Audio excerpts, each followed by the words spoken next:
kwamba tunapofundisha na kuhubiri, nilikwambia mawazo yako yasifikirie tu kwamba tuna kwa ajili ya safari ya kwenda mbinguni.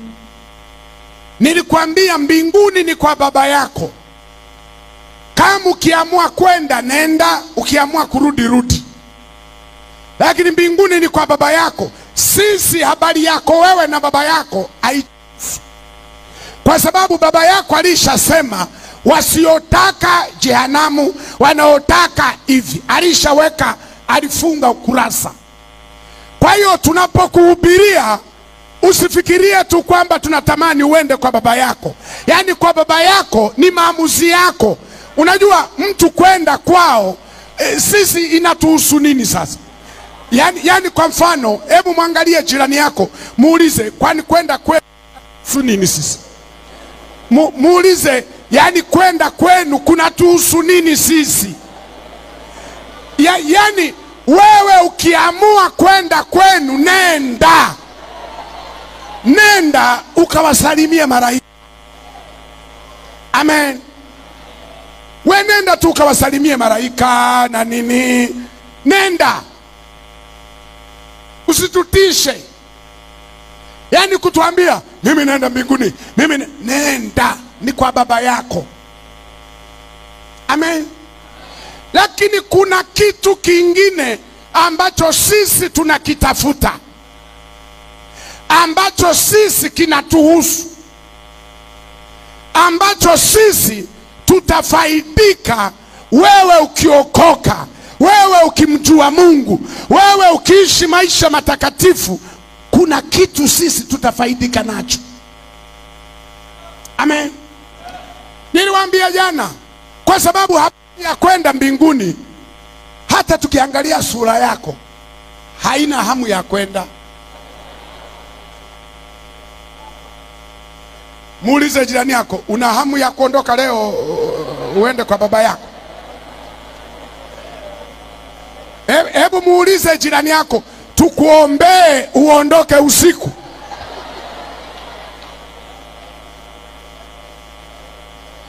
Sasa kama huna hamu ya kwenda, unataka nini? Unataka kuishi na sisi. Amen. Kwa hiyo ndio maana ninaposoma hii mistari naomba muielewe vizuri. Ukisoma Injili ya Yohana Mtakatifu mlango ule wa 3. Wale mnaoandika unaweza kuandika toka mstari wa 1 mpaka ule wa 6. Lakini mimi nitakaza mstari mmoja tu, ule wa 3. Ila tusome na hiyo mstari inayousindikiza huo mstari wa 3.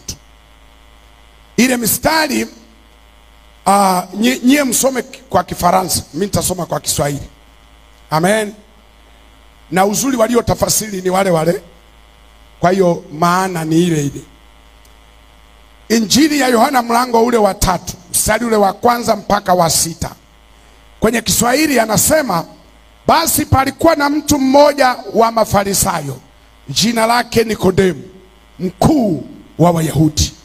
Huyu alimjia usiku akimwambia, Rabi, twajua ya kuwa umwalimu umetoka kwa Mungu, na kwa maana hakuna mtu awezaye kuzifanya ishara hizi uzifanyazo wewe, isipokuwa Mungu yu pamoja naye.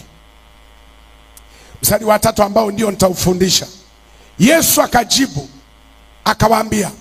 akamwambia, amini amini nakwambia, mtu asipozaliwa mara ya pili hawezi kuona ufalme wa Mungu. Nikodemu akamwambia, awezaje mtu kuzaliwa akiwa mzee? Aweza kuingia tumboni mwa mama yake mara ya pili akazaliwa? Yesu akamchanganya zaidi. Yesu akajibu, amini amini nakwambia, mtu asipozaliwa kwa maji na kwa roho hawezi kuingia ufalme wa Mungu. Kilichozaliwa kwa mwili ni mwili, na kilichozaliwa kwa roho ni roho. Amen. Nilikuwa nawaambia wenzenu wiki iliyopita, nyie mnaotusikiliza sasa, mna advantage, mna offer, mna msaada.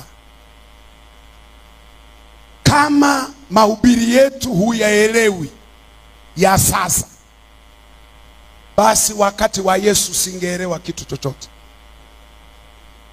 Kumbuka kipindi kile Yesu anahubiri, Roho Mtakatifu hajashuka kwa maana ya kutenda kazi na watu wake. Yesu alikuwa miongoni mwa wahubiri duniani ambaye alikuwa na mahubiri magumu yasiyofafanulika. Fikiria, kuna wakati alikuwa anahubiri mpaka wanafunzi wake mwenyewe wanamwambia, mzee, injili ya leo hatukuelewa chochote. Sasa kama wanafunzi hawakuelewa, mkutano wa kawaida.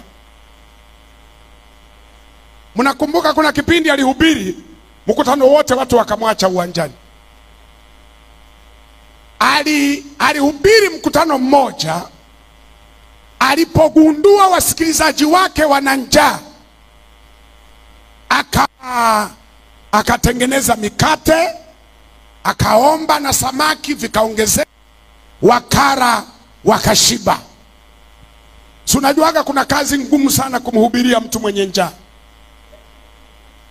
Ndio maana tunaomba usiku na mchana uchumi wa kanisa uongezeke. Huko mbele mtakapomaliza jengo, pastor, lazima huko chini angalau mtengeneze ka hoteli ka kanisa ambako katakuwa free of charge, ili muumini aliyekosa chai nyumbani apitie hapo aje hapa. Unajua kuna watu wanalala kanisani sio kwa sababu ya pepo, ni njaa. Yaani kuna watu unasema huyu analala atakuwa na mashetani. Shetani anasema mimi hapo sipo, huyo jamaa hakula usiku. Yaani kuna watu wanateseka kwa sababu ya njaa. Nawaambiaga watu siku zote, hakuna kitu kinatoa ufahamu wa mtu kama njaa. Njaa. Nawaambiaga wachungaji, usifanye kikao na wajumbe mema wa baraza au mnavyoita komiti wakiwa na njaa. Kila agenda wanapitisha. Hata mkisema vunje kanisa, watakwambia ya. Hata mkiwaambia tuache kufanya, watakwambia sawa. Kwa sababu mtu mwenye njaa, uwezo wa kufikiri unakuwa mdogo. Amen. Ndio maana kuna ya nchi wanafunzi hawasomi bila kula. Yaani kula ni muhimu sana. Amen. So unaona njaa ilivyo mbaya, mpaka maiki ina njaa ya beti haiwezi kuongea. Kwa hiyo Yesu alipoona wana njaa, akasema hawa walishwe chakula. Wakapewa chakula, wakala, wakashiba.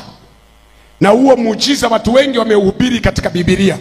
Lakini mimi upande wangu kwenye lile tukio alilolifanya Yesu, mimi sioni kwamba Yesu kuomba mikate na samaki kuongezeka kwamba ndio ilikuwa muujiza mkubwa.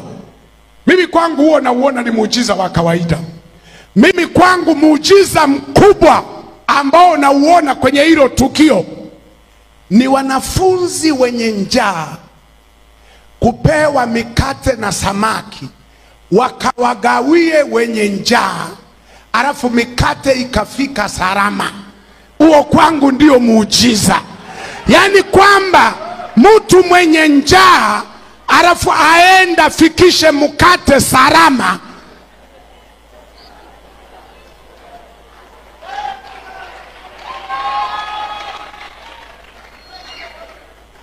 Hebu muulize jirani yako. Muulize jirani yako, ungekuwa wewe ungefikisha ile mikate salama. Anasemaje? Ile mikate ingeanzia wapi?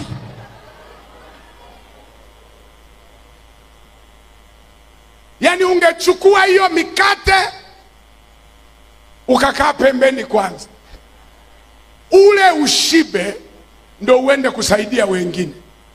Lakini hawa walishinda mtihani. Wanafunzi wenye njaa wakachukua mikate ikafika kwa wenye njaa bila shida.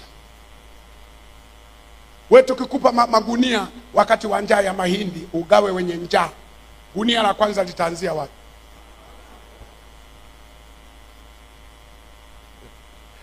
Tukileta nguo za misaada ukagawia wasio na nguo, nguo nzuri zitachambuliwa kwanza wapi? Watu wanatuma mpaka wakachimbe visima. Baada ya kuchimba kisima anajichimba yeye, anakuwa kisima. Anatuma akajenge mashule, baada ya kujenga shule anajenga nyumba yake. Mtu anapewa pesa za watoto yatima, badala ya zifike kwa yatima, yeye ndo anakuwa yatima na watoto wake. Tunajuaga wa Afrika tunavyojua kuandika maombi Ulaya. Unasema nimekusanya watoto wako 20, baba zao walipigwa na wakati wa vita, hawana kwa kwenda, mimi ndio nawalea. Paka wazungu wakisoma wanasema oh my God. Oh. Kumbe jitu taperi halina hata watoto wawili. Na bahati mbaya unashangaa hao tuko nao kanisani, nao wanaabudu, wanasema huko matapeli. Turudi. Kwa hiyo Yesu alipowalisha wakasema yes, huyo ndio mhubiri. Hata usipoelewa mahubiri yake utakula mikate. Wakasema huyu ndio wa kumsikiliza. Wakaandaa mkutano siku kesho yake, wakamfuata Yesu mahali alipo, wakamtafuta, wakaambiwa alikuwepo mahali hapa. Wakamwambia amevuka kwenda ng'ambo. Tuchukulie kama hapa amevuka kwenda Kigoma. Wakasema tutakodisha mashua, tutamfuata. Gharama zitalipana na mikate. Mikate italipa hizo gharama. Wakamfuata, wakamkuta Yesu. Wakamwambia mheshimiwa, tumekutafuta sana, kumbe uko hapa. Yesu akawapa ya uso, akawaambia najua kilichowaleta. Kilichowaleta ni kwa sababu mulikula mikate. Wakasema mheshimiwa ameelewa kilichotuleta. Wakamwambia fanya mambo sasa, fanya. Akasema leo hakuna cha mkate, leo ninacho chakula kishukacho kutoka juu. Wakasema kama cha duniani kilituchanganya, tulikula tukashiba, hicho cha mbinguni si ndio kitamu zaidi?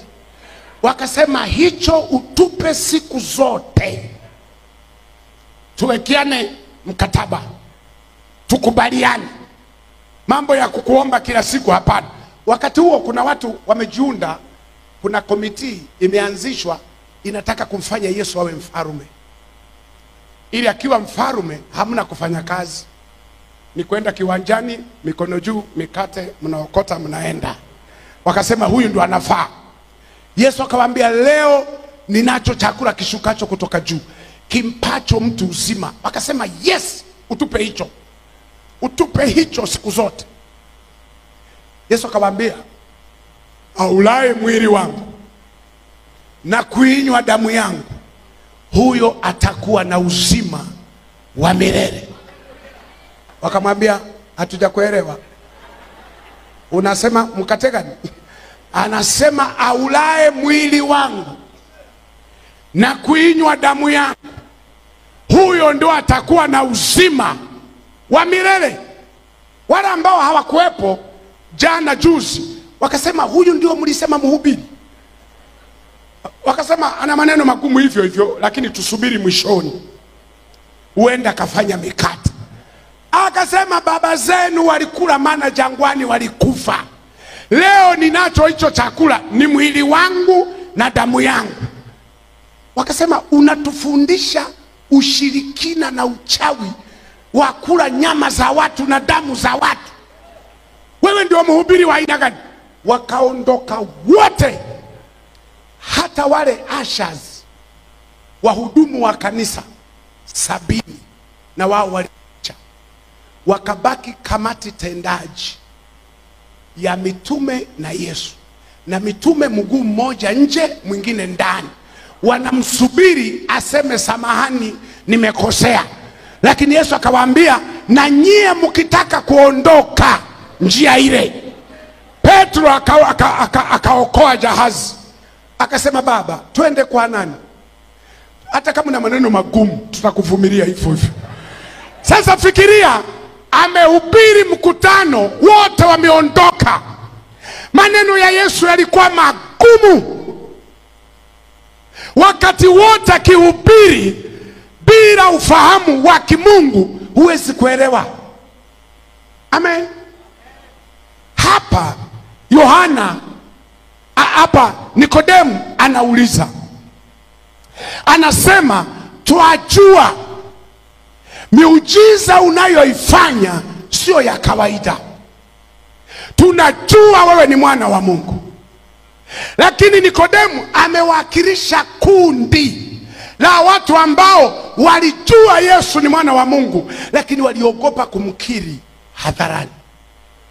Hawakumkubali hadharani. So unajua kuna watu wanakuamini ila hawataki kukuambia hadharani. Yaani wanajua nguvu iliyo ndani yako sio ya kawaida, lakini mioyoni wamekubali, ila kwa vinywa hawajasema. Amen. Sasa mwenzao anawawakilisha, anasema twajua na nani? Na wenzangu. Sasa Yesu statement aliyoileta Nikodemu ni tofauti na majibu anayojibu. Yesu anamwambia, amini amini nakwambia, mtu asipozaliwa mara ya pili hawezi kuona ufalme wa Mungu. Nikodemu anamuuliza, awezaje mtu mzima aingie kwenye tumbo la mama yake? Maana anaambiwa vitu tofauti kabisa.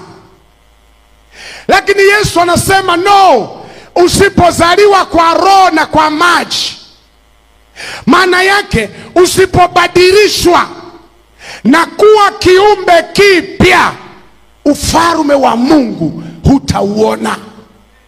Na mimi nasema Yesu alikuwa sawa. Sasa kuna kitu nataka tutafakari kidogo. Yesu alikuwa sawa. Anasema wasiozaliwa mara ya pili hawawezi kuona ufalme wa Mungu. Na mimi sina shida, kwa sababu ufalme ni wake na mimi sijamsaidia. Ana haki yote kuseti standard, yani kuweka sifa, qualification, sifa za watu wanaotakiwa kuingia. Anasema wanaotakiwa kuingia huko lazima wawe wamezaliwa mara ya pili ndio waingie. Unajua kwa lugha rahisi Yesu anataka kusemaje? Anataka kusema mbinguni hawataki usumbufu. Hawataki wakaingie wasumbufu. Wanataka watu sifa ambao watakaa kule wamenyoka, hawatasumbua mbinguni. Wanataka walio safi. Na mimi hiyo sina shida nayo, na hiyo sifa aliyoitaja mimi sina shida nayo. Mimi swali langu ambalo Yesu angekuwa hapa ningemuuliza kwamba Yesu, umesema utawapokea waliozaliwa mara ya pili, ambao hawajazaliwa mara ya pili hutaki waende. Sasa swali langu, kama wasiozaliwa mara ya pili hawatakiwi mbinguni, mumewakataa, sisi sasa tutaishije na hawa waliokataliwa mbinguni? Yaani mbinguni hawana sifa, alafu sisi tunakaa nao. Kwa lugha ya Waingereza wanasema rejected, yaani watu waliokataliwa. Sijui kama unanielewa. Yaani mtu ameenda kuomba kazi benki. Tunafahamu benki. Benki si ndio kwenye hela zote. Ndio maana tumeweka na maaskari wanalinda hela. Sasa aliyeenda kuomba kazi benki, benki inamwambia wewe ni mwizi, huna sifa za kufanya kazi benki, enda ukakae huko street uraiani na watu wako. Sasa na sisi tunaiuliza benki, kama nyie ndio wenye hela, muko nazo nyingi, munafukuza mwizi ambaye angalau mungekaa naye anaiba kidogo kidogo, kwa sababu huko ziko nyingi. Sasa mumemukataa, mmetusukumia sisi ambao hatuna hela. Hivi huyu hata tusumbua? Maana atakapokosa cha kuchukua, si atakuja kutusumbua sisi? Mnanielewa? Yesu yeye ndiye Mwokozi, ndiye anayebadilisha watu. Anasema wasiozaliwa mara ya pili hawataenda, watabaki. Sasa maana yake hao ambao hawajazaliwa mara ya pili, na maana yake tunaishi nao, si ndio? Lakini hawana sifa za kwenda wapi? Sasa kama hawana sifa na sisi tunaishi nao wasio na sifa, ndio mmoja wapo mume wako, mke wako, mtoto wako, Mkristo mwenzako, alafu naishi naye, na mbinguni wamemkataa, hana sifa. Alafu asiye na sifa mbinguni ndio mume wako, ndio mke wako, ndio mtoto wako, ndio anakuuzia duka. Hivi usalama wako ukoje hasa? Usalama wako wa kuishi na mtu ambaye amekataliwa mbinguni, wamesema hana sifa, ndio unaishi naye. Sasa nauliza, usalama wetu ukoje? Ndio maana mtaelewa tu, mtaelewa tu. Yaani ukija kwa semina ya Mgogo, hata kama una kichwa kigumu utaelewa, utaelewa tu. Ndio maana mimi najiulizaga swali. Kuna mstari mmoja sijui kama wahi kusoma, unasema kuna furaha mbinguni mtu mmoja anapotubu, si ndio? Umewahi kusoma? Kuna furaha wapi? Mtu mmoja anapofanya nini? Sasa mimi nauliza swali, mbinguni wana furaha kwa kitu gani?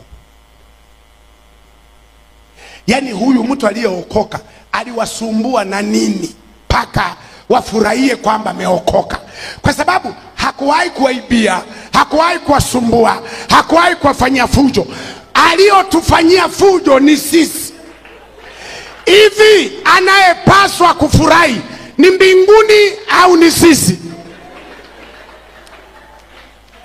Unajua kuna watu bado hawajanielewa.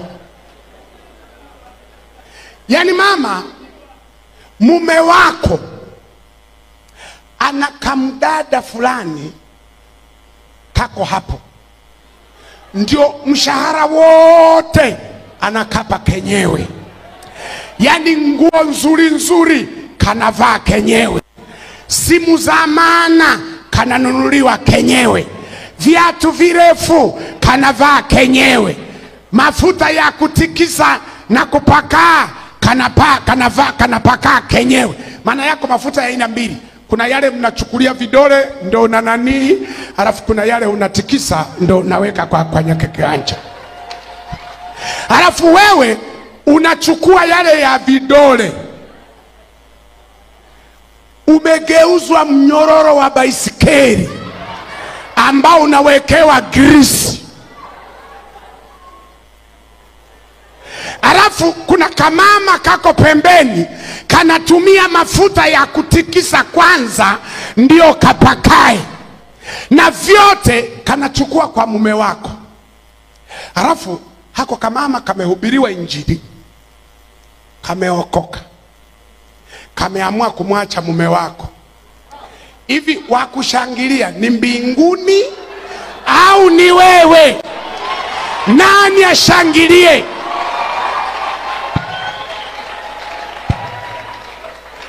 Hebu niambie mama, nani ashangilie? Malaika au wewe? Kwamba pesa zangu zimerudi nyumbani, mafuta yamerudi nyumbani, simu nzuri nyumbani, akikata kilo ya nyama nyumbani, akinunua vitenge nyumbani, yani furaha yote nyumbani. Sasa mbinguni wanasema, wanashangilia. Aliwasumbua nani? Sisi ndo tunapaswa kuweka sherehe. Sisi ndo tunapaswa, huyu aliyeokoka tumtengenezee keki, tumuulize umeokoka kabisa. Tumuulize, kwa hiyo sasa hivi nyumba zetu hata tusipofunga makufuli ni sawa. Tumuulize, kwa hiyo sasa mambo yako sawa? Aseme ya, serious ya. Tukate keki tumulishe, maana aliyekuwa msumbufu ameokoka, aliyekuwa natutesa ameokoka. Yani kuna watu bado hawajanielewa. Nani anapaswa kusherehekea, kanisa au mbinguni? Kwa mfano, tulia kwanza, una kakijana kapo kanisani, ni kapagani kazuri kabisa, lakini kapo kanisani, kanaimba kanisani, tunakaona na kakijana ka kanisa, lakini lengo lake mule kanisani ni kusumbua watoto wetu, ni kusumbua watoto wetu wa kike. Kana wachumba 20 ndani ya hiyo kanisa, na wote kamewa promise kwamba nitakuoa, nitakuoa, nitakuoa. Mabinti wapo kanisani wanaimba, kila mmoja anasema atanioa. Huyu anaimba atanioa, huyu anaimba atanioa. Yani mabinti wana juhudi ya kuja kanisani, wanafikiri wamepata mwanaume, kumbe bonge la taperi limo kanisani, linasumbua mabinti. Hivi huyu mtu akiokoka, nani apaswa kushangilia? Kanisa, kwamba aliyekoroga vichwa vya mabinti zetu ameokoka sasa. Maana wako vijana wako kanisani, usifikiri wako serious na Ukristo. Kilichowaleta ni uharibifu tu. Na mabinti sijui wanarogwa na nani, wanafikiri kila kijana aliye kanisani ni mtu wa Mungu, ameokoka, yuko sawa, anapoomba, anapofanya nini. Kuna watu hata maombi wana pretend, wanaigiza, wanafanya usanii. Hata ukimsikia anavyonena kwa lugha, unajua hii lugha sio ya roho. Hii lugha inatafuta binti, hii lugha inatafuta kutaperi, hii lugha inatafuta watu wamwamini, wafikirie ni mtu wa Mungu, kumbe jambazi lililo kanisani lenye ngozi ya kondoo.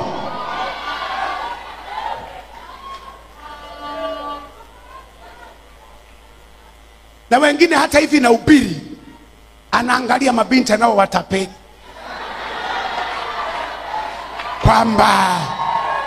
kwamba sijui baada ya semina hii nitaendelea kuwatapeli. Asa mchungaji, yana nahubiri mambo ya kishamba. Ndio, nahubiri mambo ya kishamba, niwasaidie washamba wenzangu ambao unawatapeli. niwasaidie mabinti wa shamba ambao unawatapeli. Wewe kama sio tapeli, uchumba gani unakaa miaka 2 mitatu? Uchumba gani? Yani tangu ulipoanza unasema tunachunguzana mwaka wa kwanza, tunachunguzana mwaka wa pili, tunachunguzana mwaka wa tatu. Kuchunguzana gani miaka mitatu? Na ili ujue wewe ni tapeli. Kwa nini kama mnachunguzana, mbona umeanza kuingiza dhambi katikati? Unaanza kumwambia wewe ndio my to be, wewe ndio my wife to be, wewe ni mke wangu mtarajiwa. Sasa kuna shida gani? Mimi ni mume wako, tunaweza tukaendelea mambo mengine. Yani unaanza uzinzi kabla ya kufunga ndoa. Unafanya naye tendo la ndoa kabla ya kufunga ndoa, alafu unamuita mchumba. Alafu baadaye anakuacha, unaanza kulia, mchungaji ameumiza moyo wangu. Nani? Fulani. Kwani ameniacha. Sasa kama amekuacha, si mwingine atatokea? Angeniacha hivi hivi. Amekuachaje? Yani kwa hiyo mliwahi. Ndio maana yake. Tuliwahi.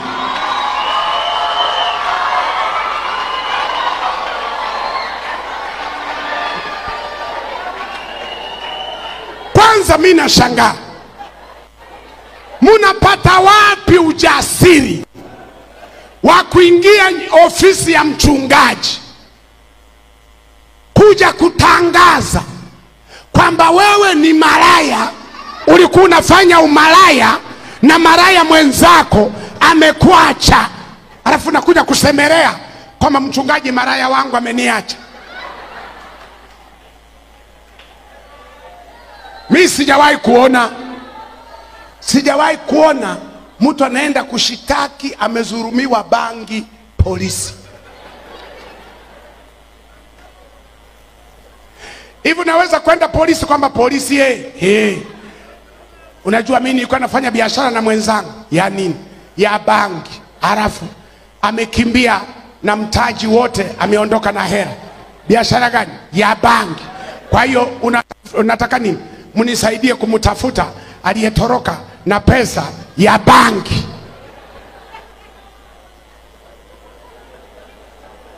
Unaweza kupeleka hiyo kesi mahakama polisi. Hivi kwa nini hamuviheshimu vituo vya polisi vya mbinguni, ofisi za wachungaji zenye kupokea mashauri mbalimbali? Munaleta kesi za kipagani.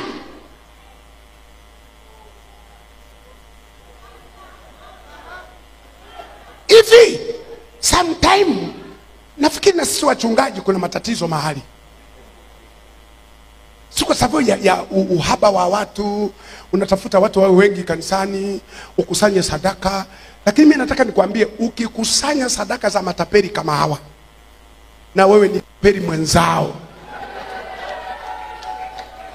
Kwa nini tunashindwa kuambia ukweli kwamba mwanangu, wewe hujawahi kuwa Mkristo, wewe ni mpagani, kama ulifanya uzinzi kabla sijawafundisha ndoa, Ukristo wako uko wapi? Kama matapeli mmetapeliana, mkamalizane huko kwa shetani. Na wengine na mko hapa mmebadilika sura. Sasa mchungaji, mimi nilifikiri atatutamkia baraka. Baraka mtatamkiwa na mchungaji wenu. Mimi nataka nidiri na hizo tabia. Hizo tabia mbovu ambazo mnatuchafulia kanisa. Siku hizi kutofautisha mpagani na Mkristo, unabidi utumie darubini kuangalia uzumu, kuona Ukristo ndani ya mtu.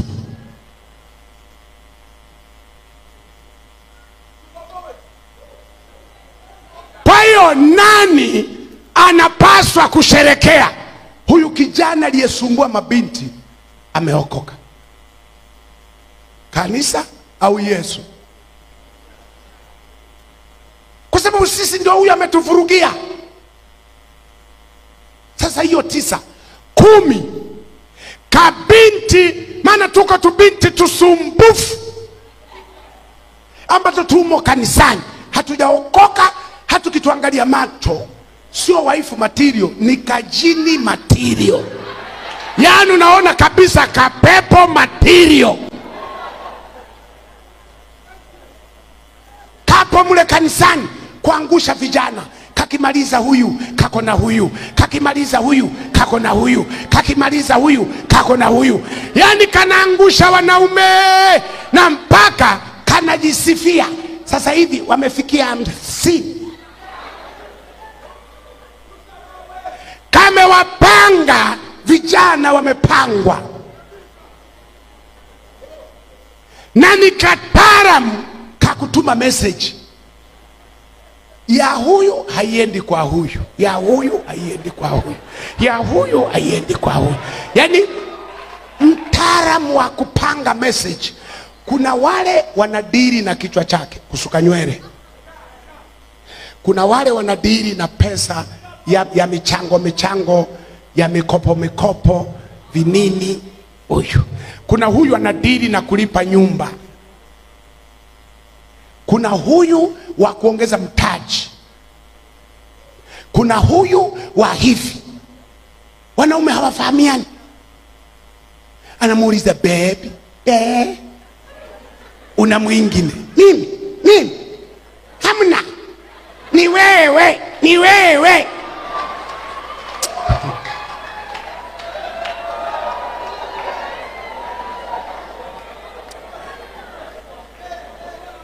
Yani wewe umeikuta gari imeandikwa Bukavu Uvira, iko pale kwa stendi pale, alafu unaiona kabisa imechakaa, viti vimechakaa, kila kitu kimechakaa, alafu unamuuliza dereva, hii gari imewahi kubeba watu? Sasa unafikiri hapo stendi inatafuta nini?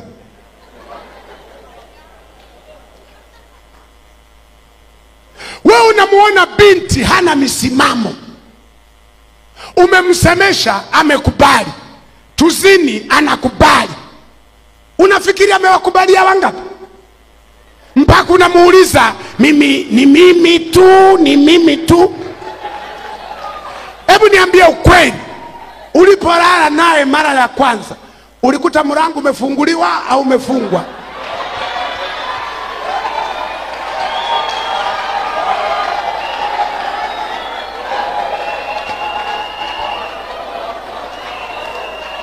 Mimi nimesema mlango. Sasa hizo tafasiri zako ni za kwako.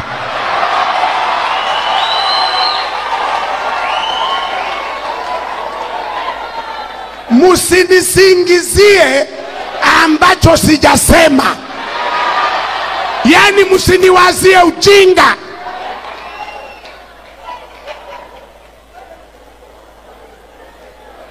Muulize jirani yako amesema nini.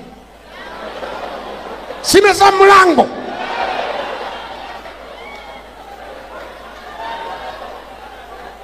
Sasa kama mlango uko wazi, alafu unauliza kuna watu wameingia humo ndani,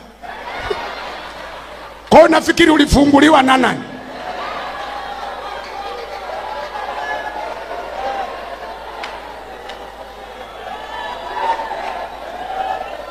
Haleluya.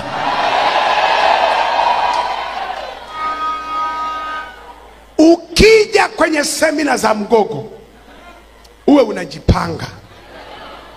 Mimi ndio wale wahubiri ambao mifuniko ya hekima ilipotea. Na hubiri bila hekima ili nikusaidie mwenye hekima, ili niseme yale ambayo wachungaji hao hawezi kusema. Hayo ni ya kwangu peke yangu. Mimi nimepewa leseni ya kusema maneno magumu. Na mimi niliwauliza, mnataka nifundishe kichungaji au nirushe mawe? Mulisema mawe. Sasa mbona unabadilika sura sasa, wakati nyewe wenyewe muliyatafuta? Kwa hiyo kuna vijana wametuharibia kanisa, mabinti wameangusha vijana wetu. Ndio maana siku hizi kanisani, kama unapiga vyombo, magitaa, keyboard, swing, unatunga nyimbo, ni mwalimu si wa step, si nani, unakachea kokote, kijana, ongeza maombi, funga mara 2 kwa wiki, kuomba ulinzi wa Roho Mtakatifu. Vinginevyo tubinti hutu tutakumaliza na vyombo vyako. Alafu na tonyewe tutakuwa tukijisifia huko, utasikia mimi yule wa bezi ni wangu, mwingine anasema yule wa soro ni wangu, yule anayepiga ngoma ni wangu, yule mwalimu ni wangu. Ndio maana unashangaa mwalimu wa kwaya usipokaa vizuri, nyewe walimu wa vijana, hutu tubinti tutakuangusha. Tutakuangusha. Kana kuja mpaka mwilini eti kanaulizia wimbo na tumatiti take. Ule wimbo mimi sijashika vizuri. Ujashika vizuri, unashikia kifua.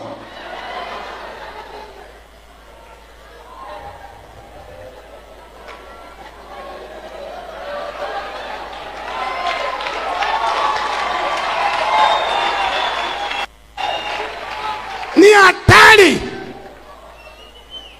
Kwa sababu hebu niambie, kama mwalimu umeanza kutafuna mwimbaji, unafikiri discipline kwenye kwaya itakuwepo?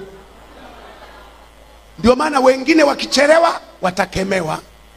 Huyo chakula yako akichelewa atapongezwa kwamba asante kwa kuja, umejitahidi, umejitahidi. Wakati wengine ambao waliwahi kidogo wanakemewa, kama mtaki kuimba mwache, kama mwache. Mbona huyo mwingine hakemewi? Kumbe chakula ya mwalimu. Ni hatari. Kuna wakati tunageuza makanisa yanakuwa kama vikundi vya wahuni, vya kukusanya wahuni wakutanie pale. Lakini hapa ni mahali pa kuandaa watu waishi maisha matakatifu, wamfurahishe Mungu aliye juu, wabadilishe tabia zao. Maisha yao yanapaswa kuwa mapya. Lakini tubinti ambato hatujaokoka tuko humu, tupo tunasaka wanaume. Ndio maana niliwaambia hata bodaboda, nikamwambia vijana wangu na wapenda bodaboda huku sizipo, nikamwambia bodaboda, mukibeba tubinti twa kizazi hiki, chukueni hera mapema. Utu tubinti ni tujambazi. Hatujali kwamba mnaweka mafuta kwenye hizo pikipiki. Kakikaa anaambia hera, nitakupa mbele, nitakupa tukifika. Kanakaa vizuri mwanzoni, kadiri kanavyosogea kanakaribia kufika kanakukumbatia. We, mbona nani? Nasikia kizunguzungu. Yaani unasikia kizunguzungu baada ya kukaribia kufika. Ujakaa sawa, kamekuralia shingoni. Tayari unaanza baada ya kuingiza gia ziende mbele, unapeleka nyuma, unamfikisha, anashuka. Badala ya kuchukua hera, unachukua namba. Naomba namba ya simu, naomba namba ya simu. Unaomba namba ya simu, unataka kuwa msajili wa simu? Unafanyia Vodacom au Orange? Baada ya kuchukua hela, unachukua namba. Mabinti, wahurumieni kaka zenu, wahurumieni. Wanatafuta hela. Wakija kukusemesha ili wakuoe, unasema nenda, huna hela. Akitafuta hela, unachukua. Sasa fanyeje? Mimi siwezi kuolewa na mwanaume hana hela. Wewe unazo. Wewe una hela wewe. Wewe huna hela ila unataka wenye hela. Unasoma Biblia ya wapi? Biblia inasema nitakupa wa kufanana naye. Sasa kama huna hela, si ndio mpate mwenzako asiye na hela ili awe wa kufanana naye? Nataka mwenye hela. Unataka mwenye hela. Saa hizi ni msichana, unachagua huyu kabila lake sitaki, huyu hajasoma nenda, huyu ana hela lakini sura mbaya nenda, huyu umri unaenda. Utafika miaka 40 ambapo maombi yako yatabadilika. Hautasema Mungu nipe mwenye hela au nani. Utasema Mungu nipe anayepumua. Maadamu na uhai leta.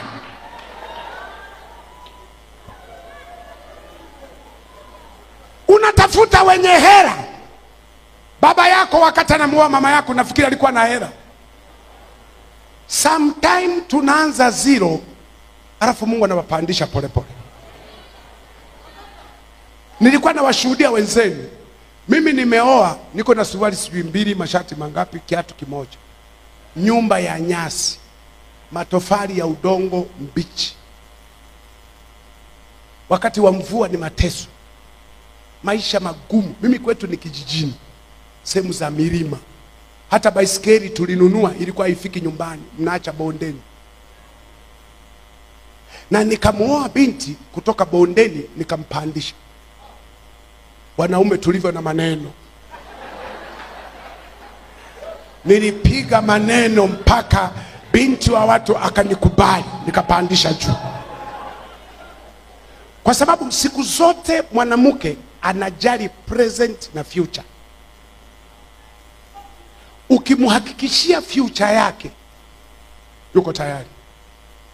Nikamwambia mpenzi, mchumba, uko mimi nimekaa kwa muda tu, na muda mfupi na hamia town tena mbele kabisa city. Akasema kweli. Nikasema unaniona mimi ni wa kukaa huko? Mimi niko sasa hivi nafanya maandalizi ya kwenda mjini. Kweli. Akasema nasubiri nioe niende. Mama wa watu akaingia. Mwaka wa kwanza, mtoto wa kwanza, tunahama lini? Tulia, tunajipanga. Mwaka wa pili, tunahama lini? Tulia, tunajipanga. Mtoto wa 3.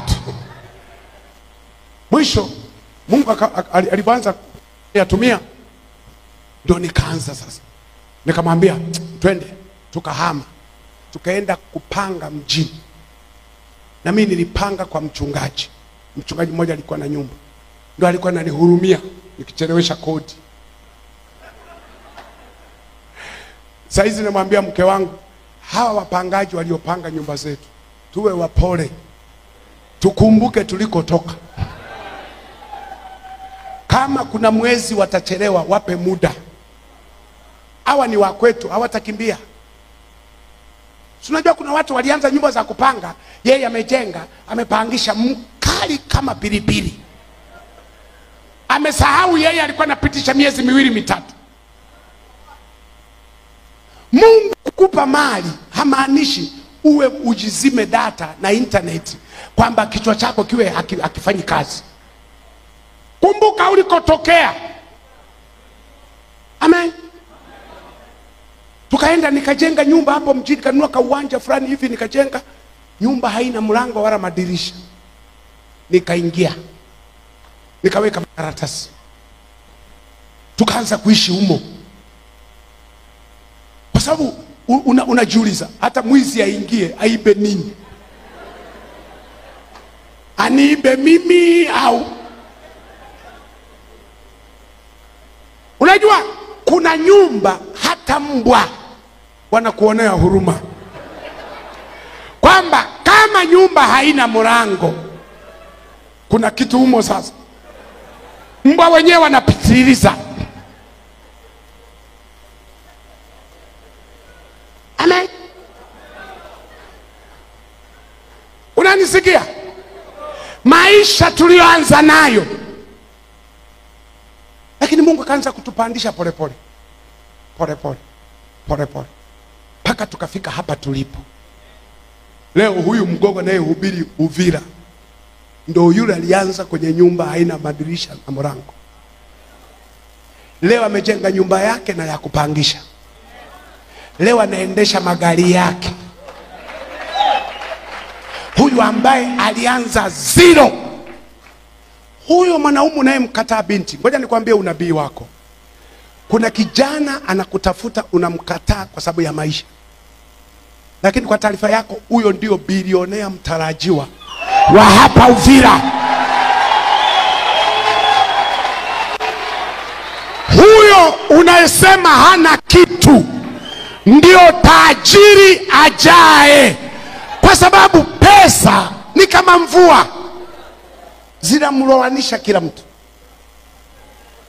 Amen. Unamuona leo hana kitu, unamuona leo hafai, unamuona leo karenti anashindwa hata kulipa nyumba, unamuona. Lakini usimkatie tamaa mtu anayepumua na kutembea. Mungu anaweza kafanya kitu.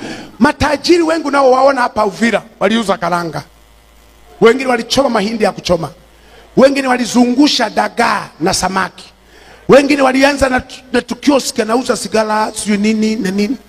Leo ndio matajiri wamejenga magorofa hapa. Leo wako hapa wanaamukiwa shikamo na wasomi, wakati yeye aliishia darasa la 6. Usimkatie tamaa mtu.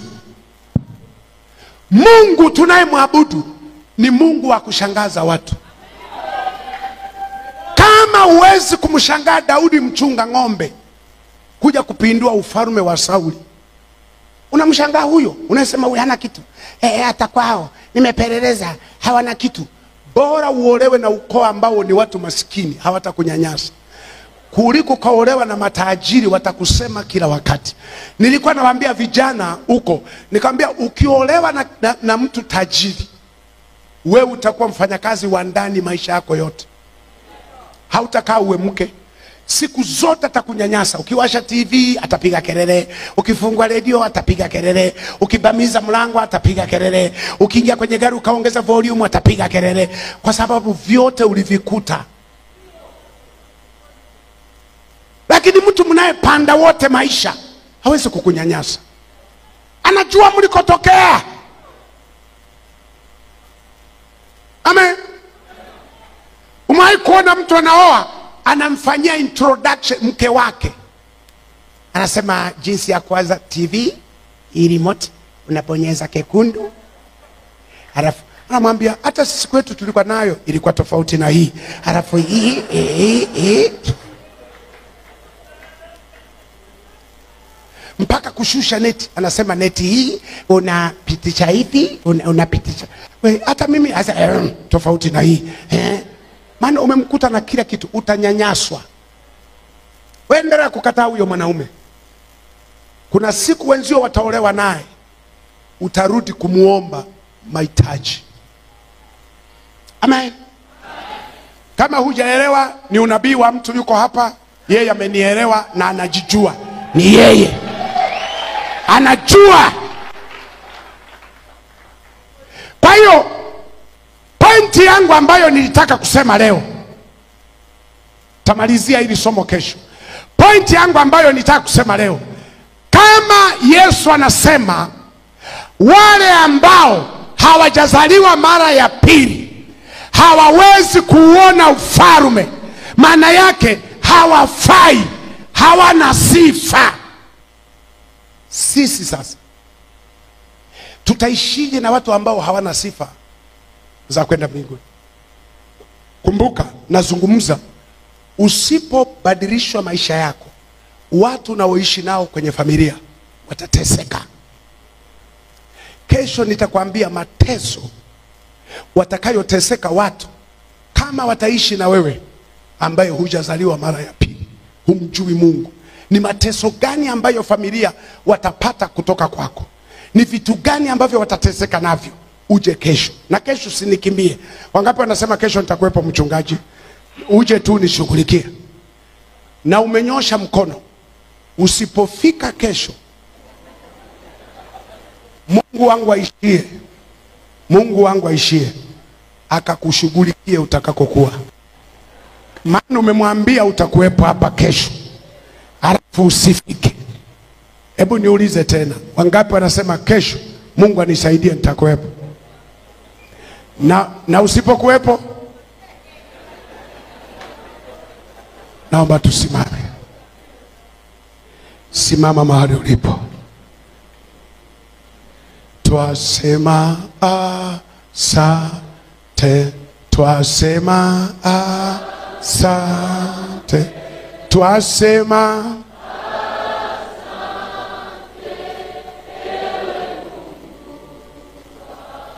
Baba, hakuna